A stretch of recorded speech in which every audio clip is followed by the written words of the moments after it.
For one final time in 2024, an all-new episode of One Soccer Today with your favorite trio, Oliver Platt, Jordan Wilson, and Adam Jenkins. Ollie, who is your favorite trio of all time? Jesus, put me on the spot to start the show here. You know he's going to say TLC. Go ahead, Ollie. Let them know that you have a little flavor. Go on, Ollie. I'm blanking on trios. TLC are fine. I'll take that. Jordan Wilson, help him out. Favorite trio of all time? Why is I don't know. I would have favorite. SWV gets a shout. That's a good one. SWV is like a top, but there has to be a better trio than that. I'd take the Jimi Hendrix Experience, the Bee Gees. That's a big trio. Alvin and the Chipmunks, even. I'd even go that far. It's a great Beatles trio. are 4 though, right? But get on with the show, and I'm gonna Google it in the meantime. All right, well, we'll circle back to Oliver Platt as we go along.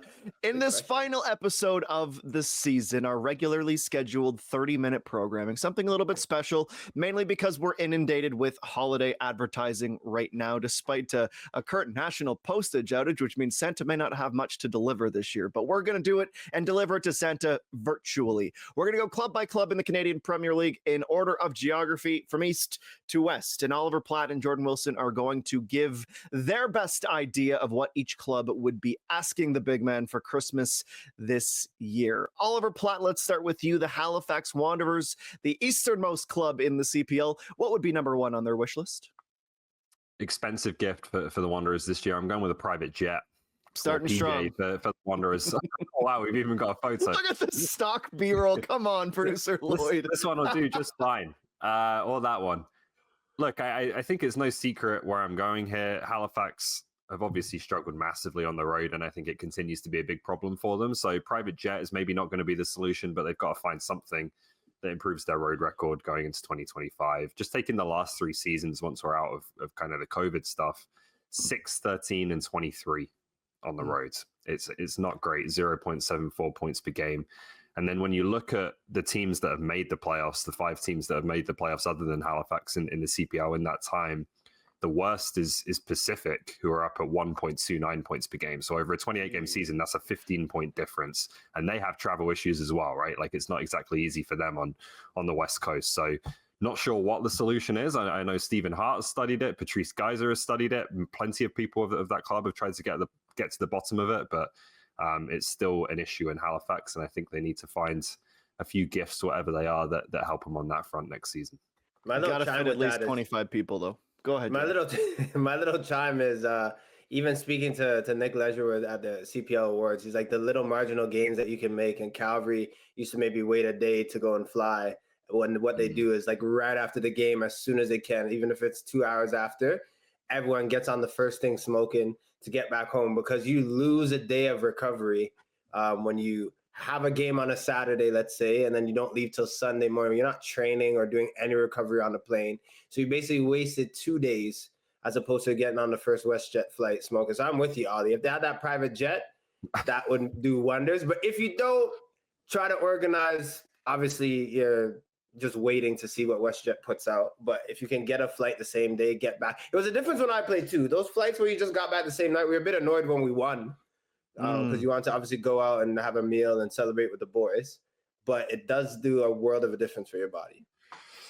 100%. And hey, if you're thinking about clubs with the best geography, the worst geography, you think of the Calgarys and the Winnipegs of the world, who I'm pretty sure have a direct flight to every market in Canada. Halifax, Vancouver, even trying to go coast to coast, and Victoria, of course, they got to connect, and that just adds to the misery. Though I'm not sure anyone, Jordan, is actually smoking on the airplane, but that's an investigation we can have for another time. Atletico Ottawa's next. What's their request to Santa this year, Jordan? Oh, their request is pretty simple. Like, you look at this team, I'm not even gonna say attacking identity. We'll package that up nicely and cut the corners and make the seams nice and call him Ruben Del Campo. Get him back pronto. Because look, you might have a couple of pieces for Atletico Ottawa that you need to add, but you have a formula and a guy and a chemistry that works. He was hungry this season. I don't know if this has to do with the fact that he loves Atletico Ottawa and he loves being in the nation's capital, and the fact that he has a growing family and he just feels stable now. That's what happens with players sometimes. You come into a season, you're trying to just get acclimated, you don't put your best foot forward, Then once you know where you're sleeping every night, you know how the city works, you know your favorite little cafe, you start being more of yourself. Bring him back. Wrap him up. Make it a December 25th gift for all of the people in Ottawa. This guy is I won't say will be the most prolific striker in the league, but he'll be up there. He will score goals. He will probably scrape double digits again because he's found the formula and he's in the right form. I think he's the guy you got to bring back. Pay him what he wants. Pay him. Pay him what he wants.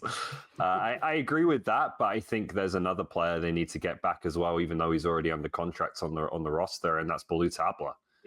Because this guy was just not the same in 2024 as he was in his previous spell at Atletico Ottawa. So, look, 2 goals, 4 assists. It's not a disastrous season, but it's nowhere near what this guy's capable of. He can be one of, if not the best attacking players in the CPL. I think if they can get him back anywhere near his best, that could be as impactful as any move any team makes this offseason.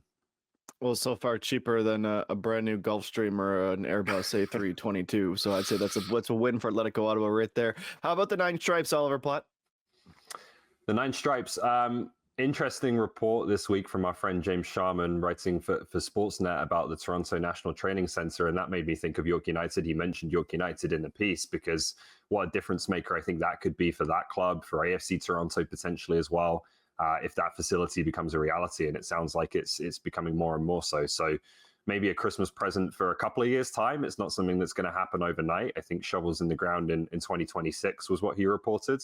But if they could finally get a proper training facility, potentially even a stadium that could be used within that complex as well, what a game changer for that club. And like I said, for potentially more than one club in the Toronto area. Jordan, sounds like your dream. Complex? Footy? An actual place that you can go and train and that's just for footballers? That's my Christmas list. To have that probably that's on my Christmas list, to have it probably 5 years earlier. But no, look, there's no secret in this country. You need more places to play. You need more soccer specific places to train as well. And it brings a world of a difference to athletes, professionals pulling up to every day to their job. When you have to share locker rooms, share stadiums, be on turf, you're seeing the American football lines. It's a different vibe. When you can get something that's soccer specific, it means a world of a difference to the players. Brilliant, Jordan Wilson. Let's go right back to you then. So when they wake up on December 25th, Forge, what are they hoping to find?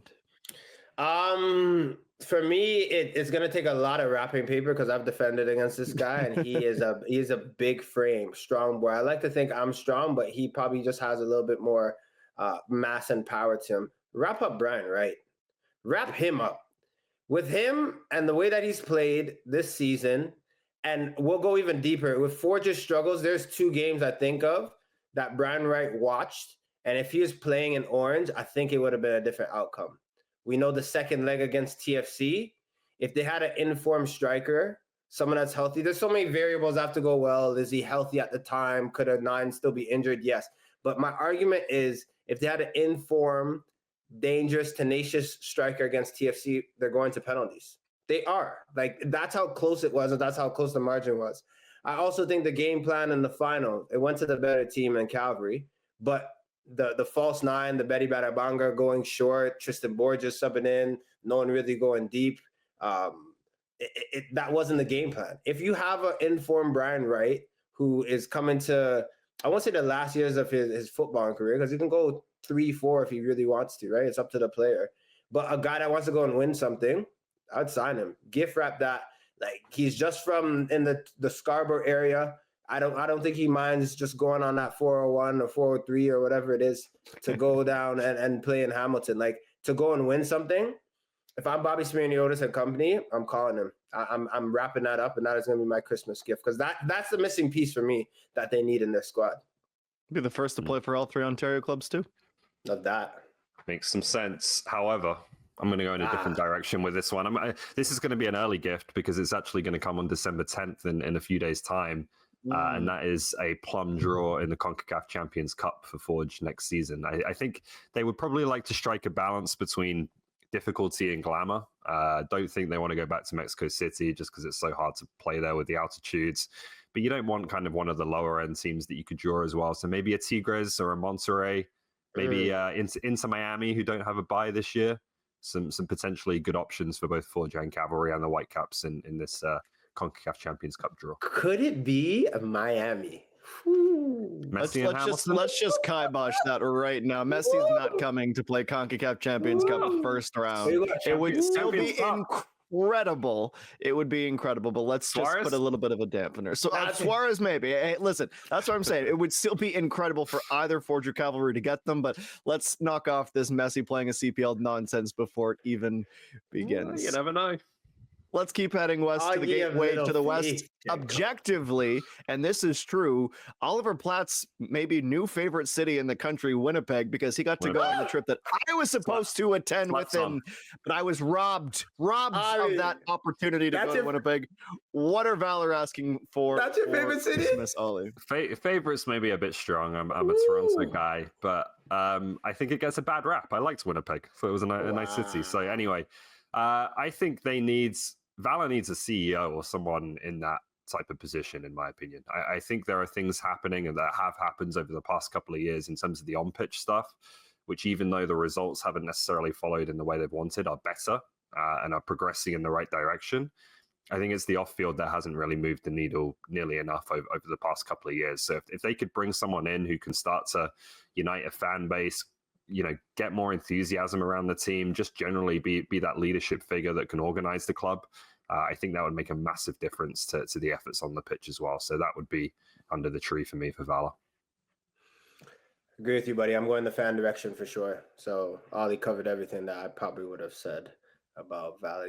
That city, there's nothing else around it for football. Like, you have to really go and take advantage of it, which they kind of do, but there's still there's more growth.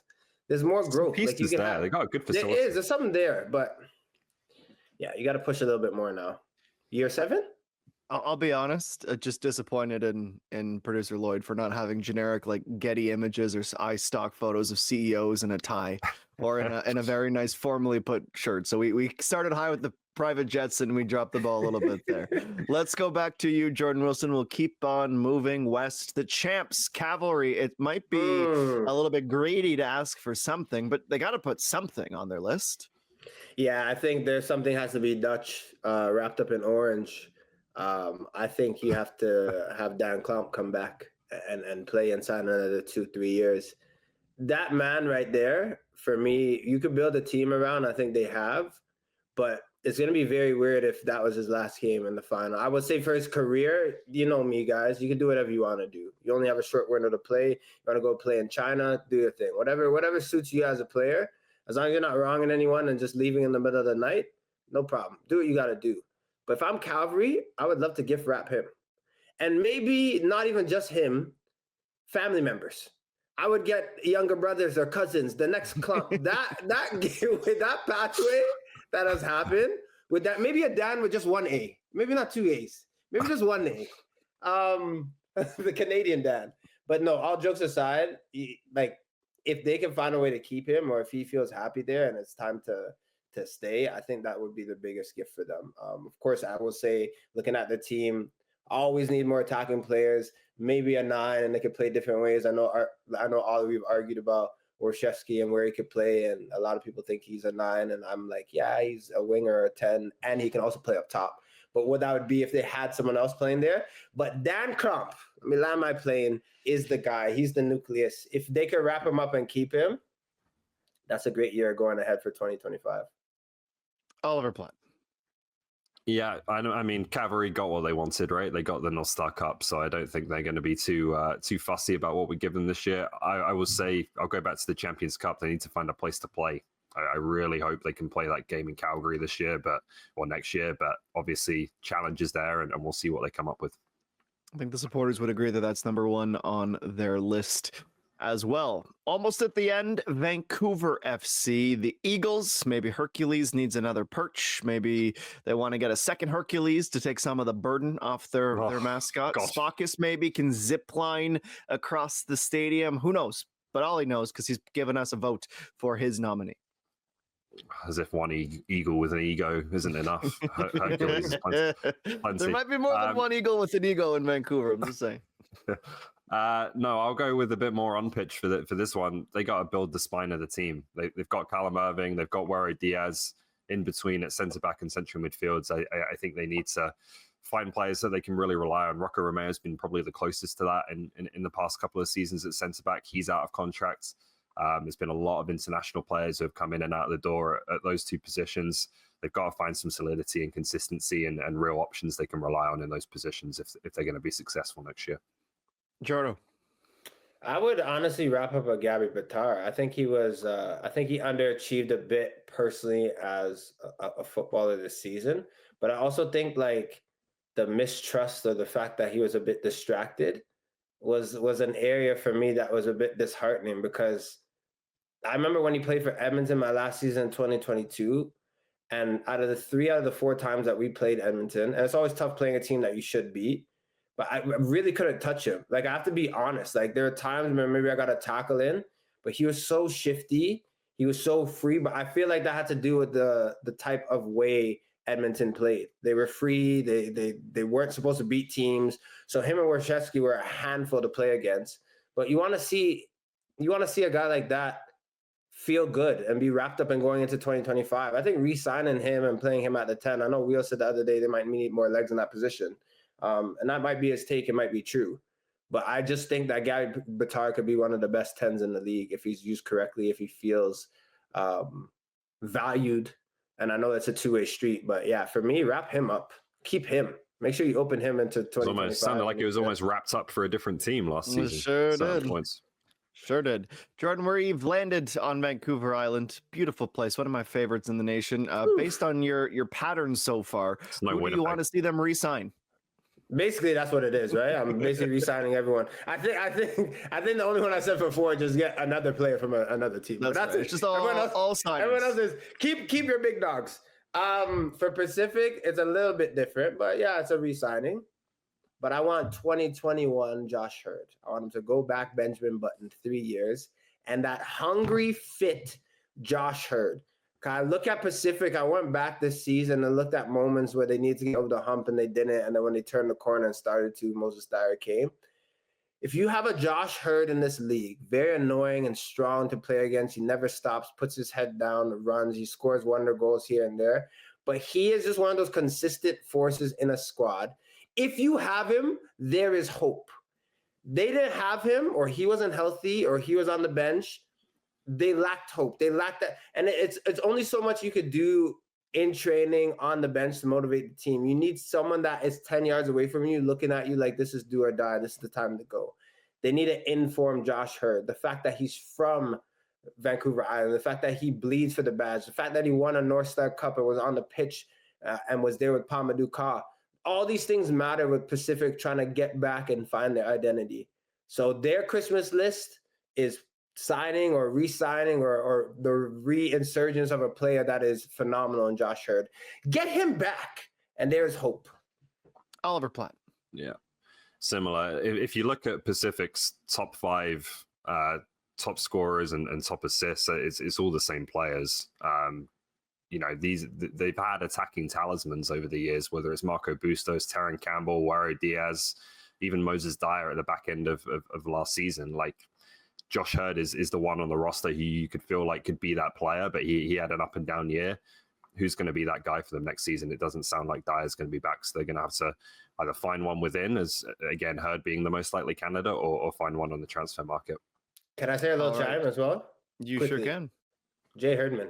Get homeboy there as well. and then that would just be great. Jenko, when you're calling games as well, you got Josh Hurd, Jay Hurd, man, just Hurd. And all I hear now, Wheels, is you heard me. He's done a number on me. That's all I hear when I say Hurd now. That's perfect. We'll see if Colin Cowherd will do a cameo to announce the signing, because that's clearly a thing that we like to do in football in Canada, a little cameo action. Okay, our Christmas list suggestions for each of the 8 Canadian Premier League clubs from coast to coast. We will move on to a championship final that is taking place this weekend. MLS Cup. The Los Angeles Galaxy and the Red Bulls of New York will do battle. And I think if you read any of the pundits' work lately, there is, of course, the few that believe in the plucky underdog, the big upset, but it is LA Galaxy overwhelming favorites. And I think those with a bit more of a Canadian inclination, depending on if you're over the fact that Greg Vanney used to coach your club or not, might be rooting for the man to add another title to his legacy. Would that sort of cement him, Oliver Platt, as an all-time great in this league and someone who can truly build a club from the ground up? Or would it just be maybe we're more so thinking from a Canadian perspective based on what he was able to do north of the border? No, I think it would. He'd be the 7th coach to have won multiple MLS Cups, but only the 4th to do so with different clubs. So I think you'd have to consider him among the best coaches that this league has seen. And I think as well, you have to put some context on it in the way he's done it. He took over a Toronto FC team that was not a successful club before Greg Vanney and Tim Bezpachenko arrived. They went the first 8 seasons of their history without making the playoffs once. It was a disaster for years there. And those two, I think, were the driving forces of turning it around, going to an MLS Cup final, winning the next one, going back in 2019 as well. And then with the Galaxy, like that club had fallen badly behind LAFC since they came into the league. There was a series of failed signings of designated players. Chris Klein, who was the president, was probably the most unpopular man in MLS with his own supporters and was fired amid protests in the stadium towards the end of his tenure. So it was a real mess as well. And I think this season it's all come together and it's come together in ways that you've seen repeatedly from Greg Vanney, which is that he is a coach who has a vision, who knows how he wants the game to be played, but he's always been very, very good at not having so much of an ego that means that he can accommodate star players and adapt his system to get the best out of those players, as he did with Javinko and Altidore and Bradley and Vasquez, and as he's doing now with LA Galaxy's cast of attacking stars. So also just one of the most decent people I've come across covering the sport. So always rooting for him. And I think he's done a tremendous job and is right there with the best coaches we've seen in this league. You know, we don't big each other up enough. And Ali, you are phenomenal. Because in my notes, all I will have to say about Van, I had 2 things. But the first thing, hopefully I don't forget the second. But the first thing is that so many managers say this is how we're going to play from before they come into a locker room. Right? And don't adjust and don't say, okay, well, there's a star man. And you brought up something to get their best players on the pitch at the same time and have them do what they do and make sure the X factor is present. This is what he does. The second point, this must keep TFC fans and anyone in the front room, back room, whatever staff, whatever up at room. night. Whatever room it is, side room. Greg Vanney was one. You're thinking that if Greg Vanney stayed a little bit for TFC, that they wouldn't be in a better place that they are now. Like it plummeted so far left, and all you have to do was just give homeboy what he wanted at the time. But I think his legacy is already cemented. I mean, you're going to a final, you want to go and win it for sure. But you see how last season and the season before, he's just like kind of worked his way in and begged fans like to be patient to stay with him. And then now, look, you're in a final as well. This has to be something that keeps TFC fans up at night for sure. Because Greg Vanney, he's a missed gem. Like you had him, casted him away, and now look. So, All right. Tomorrow, that's Saturday, it will be MLS Cup final from Dignity Health Sports Park. Palm trees and a trophy to be decided, the Red Bulls and the Galaxy. Excited to tune in for that one. Time to get to today's Visa Women's Football Report.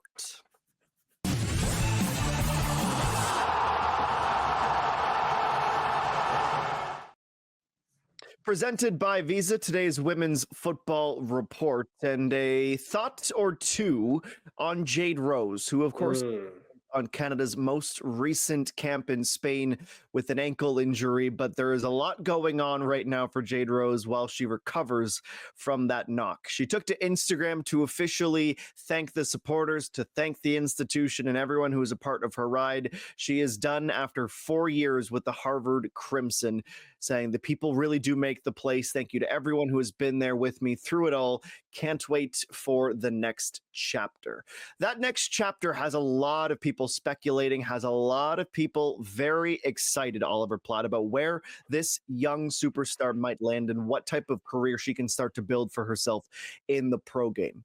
If you were advising her, if you were her agent or a close confidant, where would you say, Jade, this is the best place for you to go?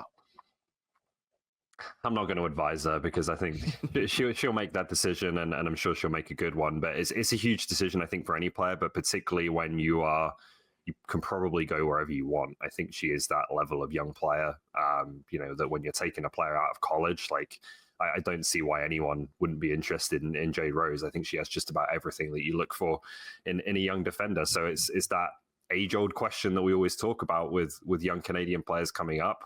How do you balance wanting to go into a really high-end elite environment versus how much am I going to play off the bat, right? And I don't necessarily think it's the worst thing in the world for the first year or two if you're playing maybe a little bit more than here and there, but you're not playing every single week. If you're among some of the best players in the world and you're getting that experience on the training pitch every day. But at the same time, you don't want to see her lose momentum by being completely sat on the bench around world-class players. So it's a tricky one. I don't think there are easy answers, but just got to go with your gut, I think. Jordan, you have fought tooth and nail to say she's the best U25 player on this roster. What will make her even better? Where will make her even better? Man, that chat guy has been blown out of context a lot of times. But Jordan said she's the best player on the team. Crazy. Everyone said that. Like Jade Rose can cure any problem that you have. Like people are going a bit crazy about it. What I will say is that you guys know my take about young players, and if you have a Jade Rose who plays and a Jade Rose who plays once every month, the Jade Rose who plays is the one that is going to go and be so informed for Canada and is going to go and take off, right? It's just about playing.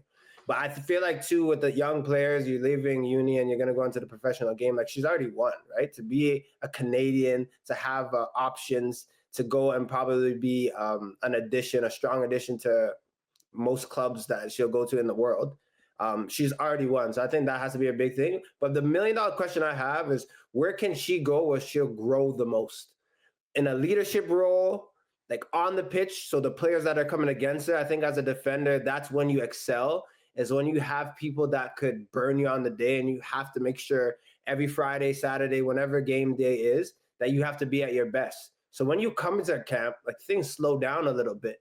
Like you could assess things before they happen, and that's what you want to see for Jade Rose. Because for me, I still think she's going to be one of the most influential players for this team in the future. The next World Cup, the World Cup after that, the Olympics. Like you're going to need someone who's a mainstay in the back, vocal, feels confident about what she does, and this is what she possesses. I still think she's probably the best 1v1 defender that Canada has.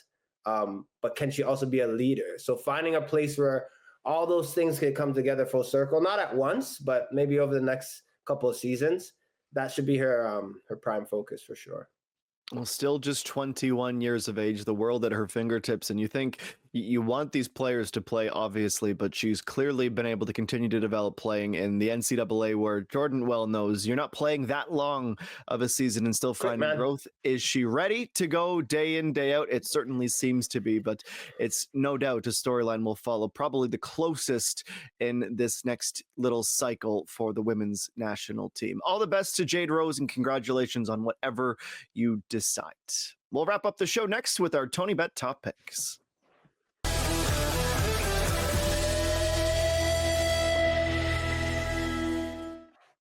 Presented by Tony Bet, our top picks for the day. Let's go back to the UK. Fulham, Oliver Platt, I'm going to go to you first. Obviously, they're in tough against Jordan Wilson's Gunners, who are favored at minus 165, but is there a little Craven Cottage magic at plus 440?